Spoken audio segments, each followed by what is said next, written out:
Ever wondered why your body feels off after an intense workout or after hot weather? Or you're drinking tons of water but still feel thirsty and just becoming a professional urinator? This could be signs of low sodium. In this video, we'll dive into the signs of sodium deficiency, also known as hyponatremia, so that you can spot or identify these issues and bring your health back into balance. Hello. I'm Adrian Adams, a nutritionist and naturopath with over 15 years of experience helping people like you achieve their highest capacity for health. If you want to get started on your health journey today, take our 4-minute health questionnaire to get a personalized report at the end so you can get started on something now. Now, sodium is defined as an essential mineral. So we really need it. Our body cannot survive without it. And really low sodium levels are essentially life-threatening.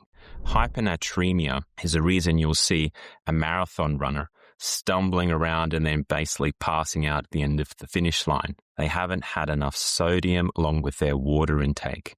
So it can be really serious. What we're going to discuss today is the more milder symptoms of it that affect the everyday people like you in terms of things that could affect your energy levels, that could affect your thirst levels, etc. So let's get started on the first sign. Number 1 is low appetite. Sodium is required for the production of things like stomach acid and also digestive juices, things with enzymes in them that help you digest in the intestine from the pancreas. If you're low on sodium, you don't digest very well. This becomes a problem because you don't eat as much because of your low appetite, and whatever you're eating, you're not digesting very well. So it contributes to one of the reasons why sodium deficiency is linked to fatigue. Number 2, dizziness. Sodium is involved with maintaining blood pressure. So if you think about the fact that sodium likes to pull water towards itself. It's why we use salt to dry meats, for instance, or other food products, is that it pulls water out of those foods. Imagine it reversed. It's pulling water towards itself within our body. So if we have low sodium within our bloodstream, then we can't maintain enough volume, and it means we can't get enough blood up to our head. And this contributes to dizziness. If we compound this with the fact that sodium deficiency is leading to lower appetite, now you're not eating enough and you could have a low blood sugar moment. And this is where we'll find people fainting. Number 3, muscle weakness, twitching, and cramps. Now, sodium is super important for the function of the nervous system. We essentially cannot create our electrical pulses to send messages along this line of nerves to tell our muscles to do things. So they start to malfunction. They're firing all over the place, or they misfire, or they fire and don't turn off. So fire and don't turn off is the fact that muscle has essentially cramped. And this is when people are waking up in the middle of the night, usually they are early hours of the morning, and they've got a really powerful cramp, generally in the calf, or it can be in the back of the leg as well. Some people are getting it in the hip. The twitching is usually around the eye, where it's like tick, tick, tick, tick, tick, tick, like that, or in the quadricep or the front of the leg muscle here, but you can also get it anywhere else. So for instance, if I'm low on electrolytes like sodium, I will have twitches in my arm and in my forearm. And that's just me. Now, most of you will kind of ping and go, wait a minute, this also sounds like the deficiencies of magnesium. And yes, they overlap a lot. And clinically, I'll explore both. So I'll look for deficiencies of magnesium because it regulates the nervous system well. Interesting enough, it actually regulates sodium correctly. But if you're low on sodium, the whole system just doesn't even work. It doesn't matter if your magnesium levels are going to be high. You'll still get cramps, twitching, and especially muscle weakness. Now, just to touch on the muscle weakness side of things, it's the fact that sodium is necessary for the muscle fiber to work as well as the nervous system. So it's like I've got a poor message and I've got a poor contraction of muscle if I'm low on sodium, hence weak muscles. Really heavy limbs is one of the things that we look for. 4, fatigue.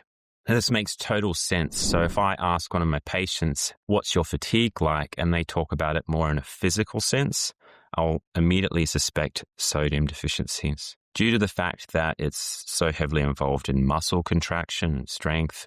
Like I was saying before, it also is involved in blood pressure maintenance. So if you can't get blood supply to muscle, well, then it's not getting the energy it deserves to do the work, and it can't get waste out, so you get a lot of muscle soreness as well. It's really, really important you get enough sodium so you can maintain muscle strength and ability to circulate products to these organs and circulate wastes away from them, so the whole system works properly. 5, headaches. Now, like I said in the first deficiency sign, dizziness, headaches can come along with it, depending on your susceptibility. But if you are dehydrated due to the fact that you don't have enough sodium to hold on to the water within your blood supply, then you're likely to get a symptom like headaches. A lot of people attribute this to just going, I must be thirsty, or I must be low in blood sugar, or I must be under a lot of stress. Well, they could be true, but one of the first things you should be looking at is, do I have enough salt on board, or sodium, as well as the water? A lot of times it can solve people's headaches.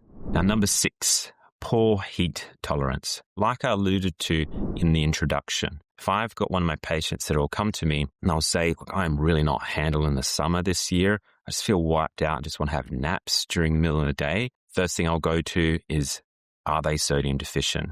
They could have been sweating out in the garden all morning, or they could have had a weekend where they were really physically active. Now they're at work in air conditioning and they hop outside, go for their lunch break, and then go, oh man, I'm not feeling the best in this heat out in the sun. It's generally due to a sodium deficiency. Correct that sodium deficiency, and I've had patients just go, wow, I feel 100% again, and I can tolerate the heat so much better.